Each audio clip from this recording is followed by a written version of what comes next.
Now at 5, the Colts not on the practice field today. Neither were other NFL teams, and professional basketball canceled tonight. Sports teams focusing on social justice issues.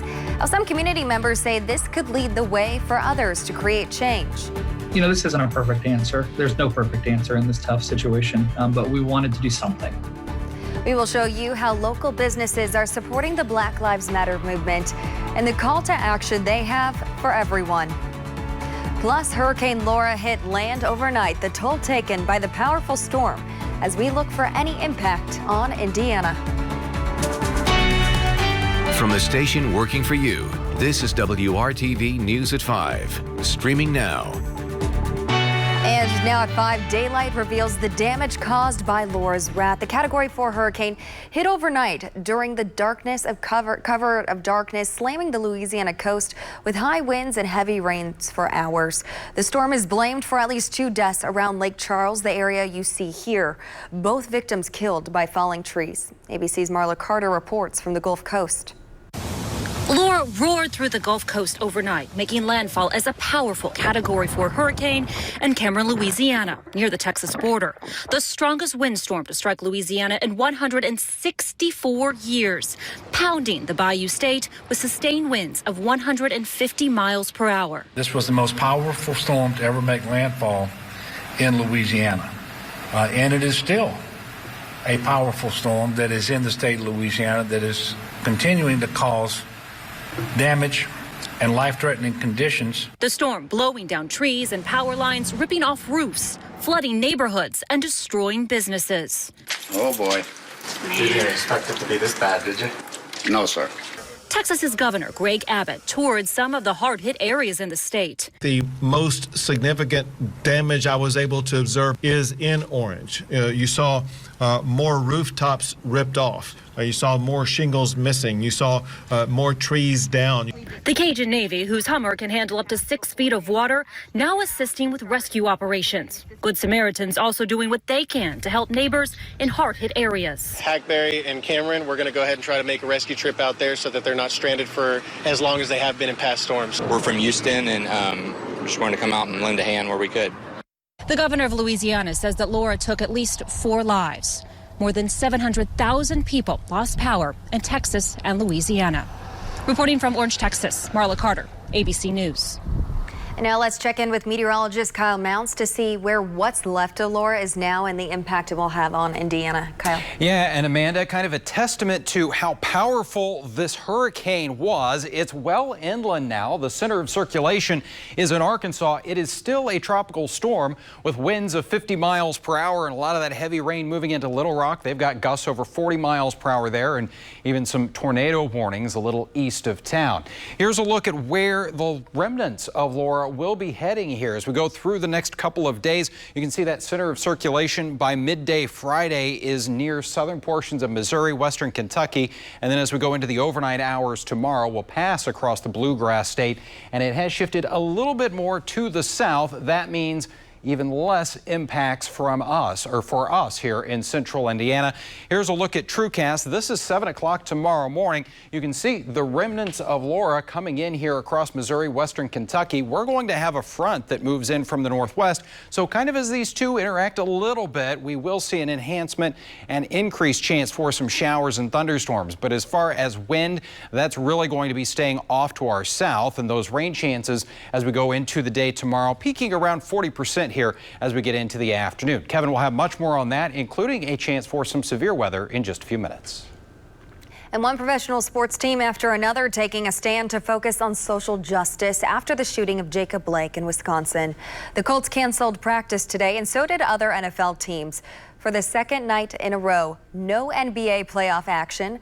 The WNBA posted its games tonight, including one with the Fever. WRTV's Megan St-Torum takes a look at the impact some say this will have and why we could see more organizations taking similar action. This is the statement the Indianapolis Colts posted online today. Instead of practicing, the team will use the day to, quote, discuss and work toward making a lasting social impact and inspiring change in our communities. It's a move prompted by this, the shooting of Jacob Blake in Wisconsin. And it's a move those fighting for change say is a big step forward. It is forcing the NBA and the NFL to deal with these issues in a more assertive way. They're moving really more from allies to accomplices. Marshawn Woolley is a local activist and entrepreneur. He's worked with others to create a program businesses and organizations can use to create change, moving forward from just statements and monetary donations to action. It's called Indy Accomplish It. In a way, he says we're starting to see this happen with large organizations like pro sports teams and the players on them. They've raised questions about whether or not you have Black people on your corporate board. He says this will help lead the way for more corporations and businesses of all types and sizes to take similar action. Working for you, Megan Sanctorum, WRTV. And we will have more information about this program for businesses, Indy Accomplish It, on our website at WRTV.com. They also plan to host free workshops next week. And the number of Hoosiers who tested positive for coronavirus has topped 1,000 again. And as you can see from this chart, numbers have steadily climbed all week. State Department of Health reported today that 1,164 more people have tested positive. Those results reported between August 7th and yesterday. The overall positivity rate remains at 8.7%, and the 7-day positivity rate is also unchanged at 6.6%. The total number of positive cases is 90,504. And 6 more Hoosiers have died from COVID-19, a big drop from yesterday's number. Those deaths reported between Sunday and yesterday. The statewide total is now 3,047. And now the economic impact from COVID-19. The Department of Labor says 10,778 Hoosiers filed for unemployment for the first time last week. That was down slightly from the previous week, but still well above the levels seen before the pandemic. Nationally, unemployment claims also fell slightly, but they were still above the 1 million mark once again. And over the last few months, we've showed you efforts to support Black-owned businesses. But tonight, there's a new initiative underway to give back to local organizations that work to improve the lives of the Black community in Indianapolis. Our Nicole Griffin is showing us how the owners of board game and comic book stores are coming together and the call to action they have for everyone to get involved. The business owners have created an online auction, each one donating products of their own. And they are not making any money from this effort personally. Instead, they are donating all of the money that they make to 3 local organizations that work every single day to enrich the lives of the Black community right here in Indianapolis. We've decided to lean in and do the best we can to make a difference. It's been months of ups and downs for Jason Manship, the owner of Moonshot Games. We showed you the struggles he's faced, from operating his store from his garage to reopening in Noblesville and then expanding to Mass Ave in Indianapolis. Now he's at a place where he can give back. I think as we see the social unrest in our country and the issues surrounding that, oh man, it's just heartbreaking. And so, I mean, I know we can't change the world, but I think we can be the change in our world to the best of our ability. We partnered with Kingmakers, our friends at Comic Book University, and Good Games came alongside us too. And so all of us have donated a lot of stuff and put up this auction website. And so through that, we were able to identify Kepra for their work with youth and community wealth. And the Indiana Association of Black Psychologists supports mental health within the Black community. And then Abada Dance Company is an incredible institution that supports youth with modern and African dance. The business owners realize this is just one way they can help out, but in order to make a real impact, they need people to log on to event.give/Indy and bid on the games. They hope the effort does not just stop here. They also want to encourage people to learn more about these organizations that need support in order to continue the work they are doing. Working for you, Nicole Griffin, WRTV. And the online auction ends this Monday, August 31st. There is a mixture of new and used games and products on the site. We will add a link to WRTV.com for you to get involved.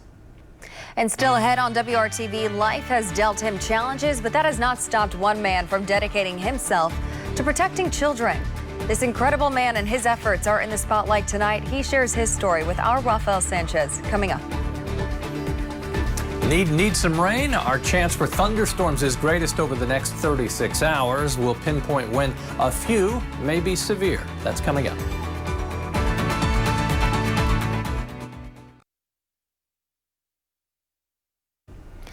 There are no limits to who's the leader. For the past 30 years, one Indianapolis man has committed his life to preventing violence against children, and for that, he is this month's recipient of the WRTV Jefferson Award for Multiplying Good.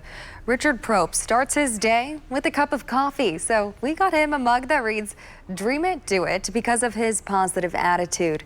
As WRTV's Rafael Sanchez shows us, Richard uses his wheelchair, his will, and his wit to share his message.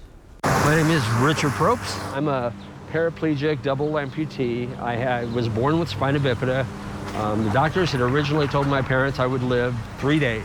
And so, I'm now 54 years old, getting ready to be 55 in October. I am the founder of the Tenderness Tour. I started it in October of 1989. And basically the idea that I came up with was to wheel around the state of Indiana, raising awareness for what is now known as Prevent Child Abuse Indiana. And I was raising funds for them. And really it came out of my own experiences, experiencing abuse as a child, sexual abuse. I just started wheeling. And nobody really thought I would finish. Nobody really thought I could do it. I'd never done anything like that before. When I started the tour in '89, I really honestly believed that we would end violence against children. I honestly believed that violence against children doesn't make sense. There's no logic to it. There's no, to me, way to justify it. On his Facebook page, Richard keeps a running list of children victimized by violence in Indiana since 1989. These 500 and I believe it was 66 children in Indiana alone had died as a result of violence was just overwhelming to me. And so for me, I wanted people to connect with that this wasn't, I'm not just an activist wheeling around, I'm not just fundraising, I'm hopefully honoring the memory of these kids, that every single lap around the monument circle represented the life of a child. Remembering these children, remembering them by name. If you're on my website, tendernesstour.com, you see the list of actual names and you see the links. I linked every child's name to their stories so that people realize they have stories. I've wheeled miles in memory of children who have died, and I'll go to the county where it happened. What I'd like to say is anybody can be a leader, anybody can make a difference in the community. We all have some sort of gift to give our community. You show up, you keep showing up, you keep loving as many people as you can. This is the perfect time in some ways because I think that it's helped us realize, it's helped us slow down. There are so many things that we can do every single day to make a difference in somebody's life. That to me that's it. I mean, you look at me, what have I done for 30 years? I've hit the road in my wheelchair and I've talked to people and I love that. I love that. I love the idea that just showing up can make a difference in the world. I can't stop. When the interview was over, we bought him a coffee refill. So I want to give you back your Dream It, Do It cup. He did not notice the something special we put in the cup. So on behalf of WRTV, it is my pleasure to present to you the Jefferson Award for Multiplying Good. And we do believe that you dream it and you do it. And so thank you for what you do and continued success. And don't give up. I'll never give up. Don't give up. And wear the medallion with pride. It's yours to keep. And you are now an official Jefferson Award winner. Whoa! That's what I'm talking about. Love that reaction. You can nominate someone you know who's making a difference. Just go to our website, WRTV.com, select the menu and the life section, and click on Multiplying Good. And our Jefferson Awards partner, Multiplying Good, has also launched an awards campaign called 1 in a Million to recognize 1 million people and celebrate their service to others during the COVID-19 crisis. So many people have gone above and beyond to help others with acts of service, big and small. Anyone can be nominated. To nominate yourself or others, go to 1millionawards.com. Kevin. Well, Amanda, our string of 90-degree days came to an end. All that cloud cover out there today kept our temperatures in the 80s. If the sun were to come out, boy, you would feel that humidity. It is very moist, but so far not a lot of sunshine and not a lot in the way of rain. Our best chance for showers and thunderstorms will be the next 36 hours into the early morning hours Saturday. Then we'll dry out for a bit. We'll include that very early chance for a shower on Saturday. Somewhat disappointing as far as our rainfall potential. Now, these can be wildly different than reality in the sense that if you catch a thunderstorm, the humidity's high, you can get a half an inch in an hour's period of time, but I just don't think the thunderstorms will be that widespread. I've zoomed in on the metro area just to make sure no showers hide from us. Between Mooresville and Franklin, one little spotty shower. We've got thunderstorms along the state line with Michigan up toward South Bend, and then rain from the Ohio River south, but central Indiana pretty quiet and likely to stay that way. Can't rule out an isolated shower. Warmer in Lafayette and in Peru. Temperatures 87 there. Otherwise, low to mid 80s, about average for this time of the year. 84 is your average high temperature. Temperatures by late evening will still be in the 70s. A warm night tonight, but Sunday morning, I think you'll find very refreshing. Our chance for a severe storm is there tomorrow. Northern half of the state, a slight risk for severe storms, a lower chance of marginal risk in the southern half of the state. Timing may be just off for the strongest storms as we go through the day tomorrow. During the afternoon hours, likely to see some isolated strong to potentially severe storms. And you see the little break. You got more activity to the north, south of Terre Haute, Bloomington. And then as we go into the evening hours, showers and thunderstorms, the coverage kind of wanes a little bit before maybe coming back overnight. There are your temperatures to wrap up the work week, about 86 or 87 for the high. We pick up the timeline overnight tomorrow night into Saturday. Cold front will move through, so can't rule out a shower or thunder shower overnight and early Saturday. Then the wind will change direction. Come out of the north-northwest, it'll be breezy. That'll start dropping the humidity Saturday and drying us out. Temperatures on Sunday morning down to 58 in Indianapolis. I think outlying areas will be in the mid-50s. That's our most comfortable morning within the entire 7-day forecast. Rain chances are persistent in the 7-day forecast, but they are low, as you can see, and temperatures bounce around generally in the lower 80s. Amanda? It's the final night of the Republican convention, a big night for President Trump. What threatens to overshadow the big moment?